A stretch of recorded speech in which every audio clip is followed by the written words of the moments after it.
جس میں اب تک کے اطلاعات کے مطابق 31 معصوم شہری شہید ہو چکے ہیں اور 57 زخمی ہو چکے ہیں۔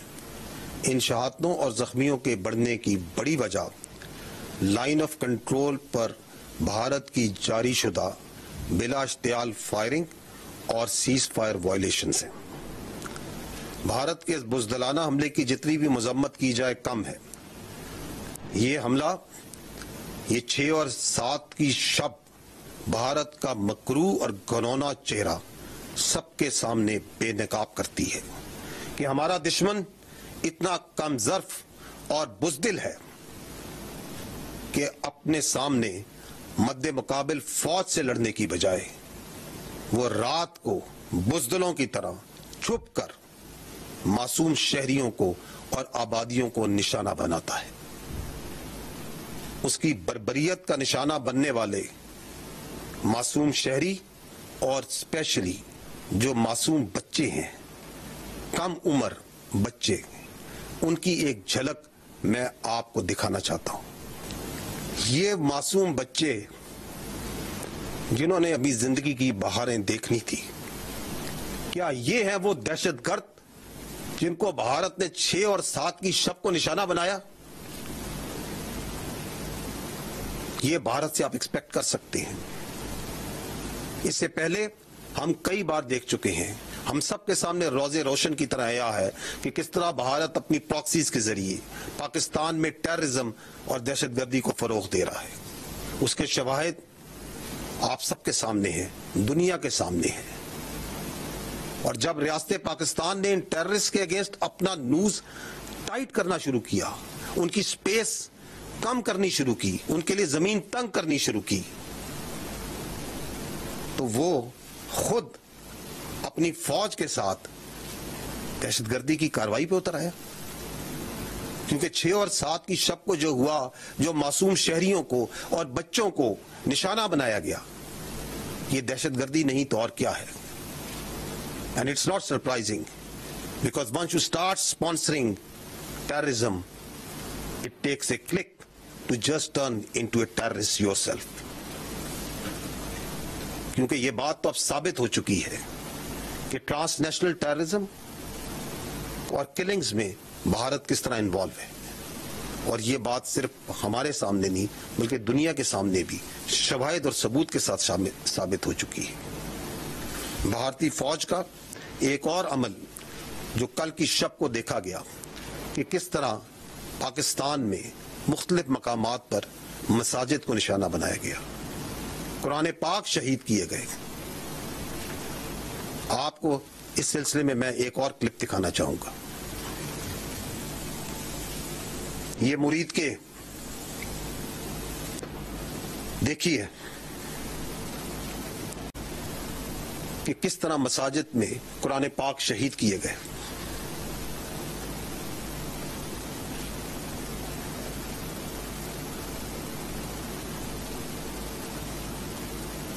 یہ آپ کے سامنے ہے مناظر۔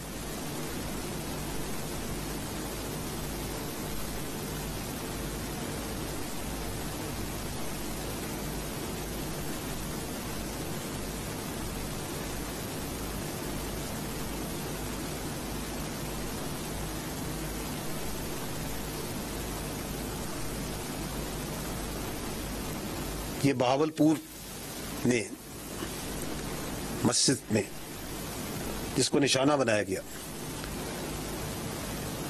دیکھیے وہاں پہ قرآن پاک کس طرح شہید ہوئے، مقدس کتاب کس طرح شہید ہوئی۔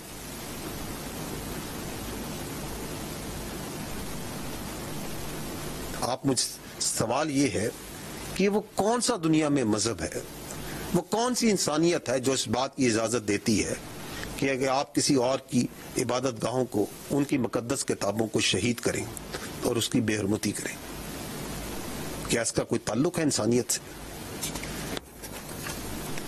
ایک اور بات جو قابل ذکر ہے وہ یہ کہ جب یہ حملہ ہوا تو پاکستان کی افواج نے اس بربریت کے جواب میں اپنے دفاع میں صرف اور صرف ملٹری ٹارگٹس کو چنا، نہ کہ بزدل دشمن کی طرح شہریوں کو اور معصوم لوگوں کو نشانہ بنایا۔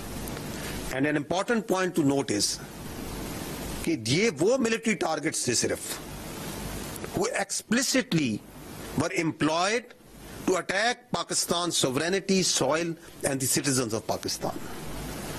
اور یہ بات بھی آپ نے دیکھی کہ 6 اور 7 کی درمیانی شب جب دشمن اپنے ہتھیاروں سے لیس اپنے تیاروں کے ساتھ at a time and place of its own choosing once it came تو پاکستان کی بہادر ایئر فورس نے کس طریقے سے اس کے جدید تیاروں کو زمین کی دھول چٹائی. 3 رافائل، 1 Su-30 اور 1 MiG-29 تباہ کیے گئے. یہ آپ سب نے دیکھا. And again, only those aircraft who released the weapons and they were trying to run away, how professionally they were engaged. تو آپ شاید ہی ایئر کمبیٹ میں اس طرح کی پروفیشنلزم اور ریسٹرینٹ کی کوئی مثال پہلے ملتی ہو. We all are proud of our Air Force. یہاں یہ بات جاننا بھی ضروری ہے کہ ادر دین ایئر دشمن کی جانب سے لائن آف کنٹرول پہ اور ورکنگ باؤنڈری پہ، جیسا کہ میں نے آپ کو پہلے کہا، بلا اشتہار فائرنگ اور سیز فائر وائلیشنز کا ایک سلسلہ جاری ہے، جس کے جواب میں پاکستان کی فوج برابر دشمن کو جواب دے رہی ہے اور اس کی بھاری بلکہ اس کی متعدد پوسٹوں کو تباہ بھی کیا جا چکا ہے. اس سلسلے میں صبح جو میں نے اپڈیٹ دیا تھا آپ کو، اس کے اندر کچھ پوسٹ دکھائی گئی تھی. I will give you a further bigger longer update right now جس کے اندر مزید پوسٹ کو بھی شامل کو. میں یہ بتانا ضروری سمجھتا ہوں کہ الحمدللہ ابھی تک ان تمام انگیجمنٹس میں پاکستان کی افواج کی کوئی کامبیٹ کیجولٹی نہیں ہوئی ہے اور نہ ہی پاکستان ایئر فورس کا کوئی طیارہ اور ایسٹ اس کو کوئی نقصان پہنچا ہے. ایک اور چیز جو کہ اہم ہے کہ یہ حملہ بھارت کا کس وقت کیا گیا؟ یہ اس وقت کیا گیا جب پاکستان ایک پروسیس میں تھا جس میں انٹرنیشنل میڈیا کو اور لوکل میڈیا کو وہ ان تمام جگہوں پہ لے کے جا رہا تھا جن کے بارے میں بھارت ایک فالس ایلیگیشن لگا رہا تھا کہ these are those training camps جہاں سے پاکستان دہشت گردوں کو تربیت دے رہا ہے اور یہاں سے دہشت گردی کرائی جا رہی ہے. اینڈ دیٹ اور because nothing of that sort is actually on ground, تو انڈیپینڈنٹ میڈیا کو وہاں لے جایا جا رہا تھا. اور آج اسی سلسلے میں بھاولپور اور مریدکے نے بھی میڈیا میں جانا تھا. تو اس سے پہلے کہ اس کا راز فاش ہوتا، بھارت نے 6 اور 7 کی شب کے درمیان یہ بربریت اور یہ حملہ کیا. However, today پاکستان کی حکومت نے انٹرنیشنل میڈیا کو اور لوکل میڈیا کو تقریباً 150 کے قریب صحافیوں کو ان جگہوں پہ لے کے گیا ہے. بھاولپور گئے ہیں، مریدکے گئے ہیں، کوٹلی گئے ہیں اور مظفر آباد گئے ہیں، اور وہ تمام خیالی ٹریننگ کیمپس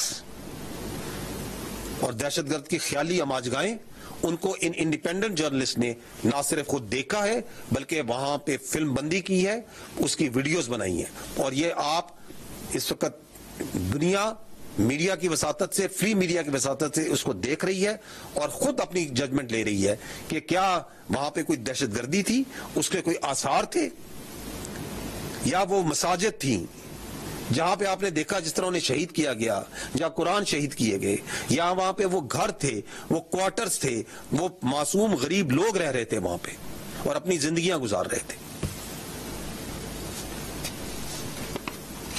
میں نیکسٹ پوائنٹ میں یہ کہنا چاہوں گا کہ other than the damage that you have seen that was inflicted by this blatant aggression that was done, there was yet another threat that happened on the night of 6th and 7th اور وہ تھی international اور domestic flying کے against. کس طرح جب یہ year سے اٹیک لانچ کیا گیا تو اس وقت 57 فلائٹس ور ان ایئر.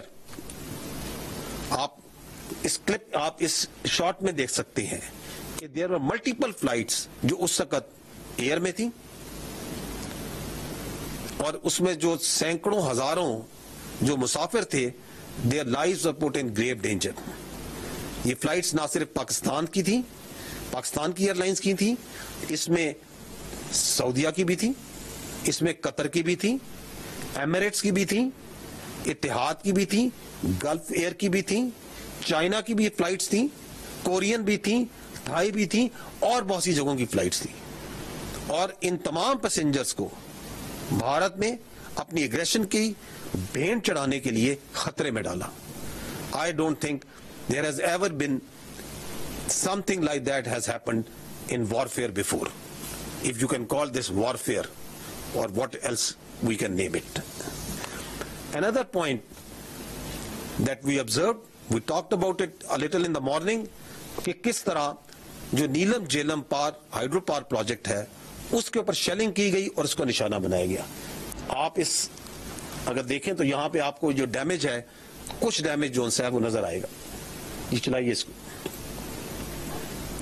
تو یہ نیلم جیلم پروجیکٹ جو نوسیری ڈیم ہے, یہ وہاں پہ آپ کو نظر آ رہا ہے کہ کیسے اس پہ شیلنگ کی گئی ہے.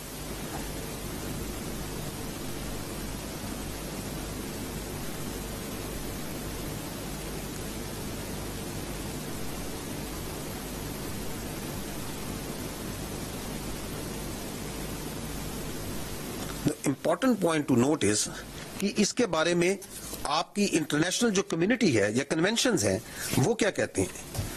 آئی will take a minute so as to bring to your notice کہ آرٹیکل 54 آف دی اس آرڈر میں زندہ ہے. تو آرٹیکل 54 جنیوا کنونشن کا کیا کہتا ہے؟ وہ کہتا ہے it is prohibited to attack, destroy, remove or render useless objects which are indispensable to the survival of the civilian population. اور اس میں such as میں وہ کہتا ہے that includes drinking water installations and supplies and irrigation works. اور اسی اور additional protocol 1 of Geneva convention کا آرٹیکل 56 ایون مور ایکسپلسٹلی کہتا ہے works and installations containing dangerous forces namely dams, dykes and nuclear electrical generating stations shall not be made the object of attack even where these objects are military objectives if such attack may cause the release of dangerous forces and consequent severe losses amongst the civilian population. یہ وہ conventions ہیں جن کے ذریعے آپ, میں اور مہذب دنیا ایک دوسرے کے ساتھ رہنا پسند کرتی ہے اور رہتی ہے. اور جب آپ ہائیڈرو پاور سٹرکچرز کو, جب آپ ڈیمز کو نشانہ بناتے ہیں تو you are in blatant violation of all these norms.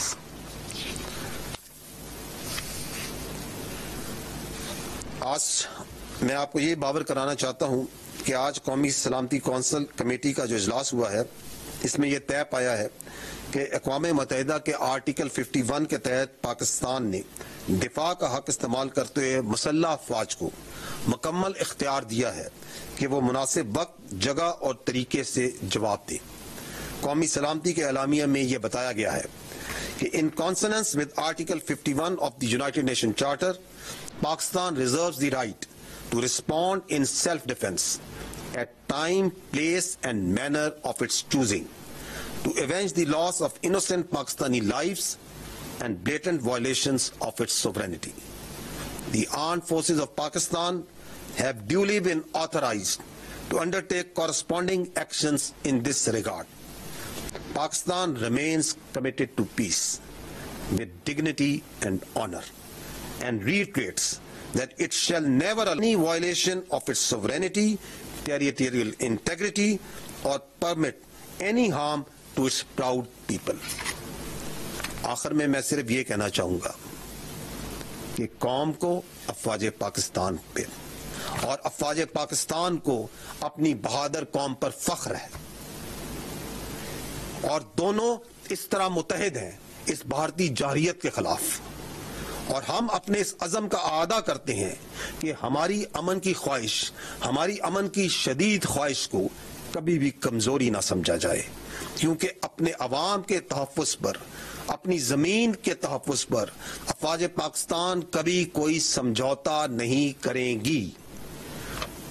میں یہاں پر پوری پاکستانی قوم کو خراج تحسین پیش کرنا چاہتا ہوں افواج پاکستان کی جانب سے کہ کس طرح اس بھارتی جارحیت کے اوپر وہ یکجا ہو کر نکلی، یک زبان ہو کر بولی، اور کس طرح افواج پاکستان کے ساتھ کندھے سے کندھا ملا کر اس کے سامنے سیسا پلائی ہوئی دیوار کی طرح کھڑی ہے۔ آپ سب اپنے ارد گرد، اپنے گھروں میں، اپنے گلی محلوں میں، اپنے شہروں میں، اپنے گاؤں میں اس یگانگت کو، اس ریزالو کو، اس اینگر کو یقیناً فیل کر رہے ہوں گے۔ I'll just show you a very small clip of this part۔ آخر میں صرف یہ کہنا چاہوں گا کہ پاکستان کی غیور عوام کو پاکستان کی افواج یہ باور کرانا چاہتی ہیں کہ معصوم شہریوں کے ناحق خون کے آخری قطرے تک کا مکمل حساب لیا جائے گا انشاءاللہ۔ پاکستان زندہ باد، افواج پاکستان پائندہ باد۔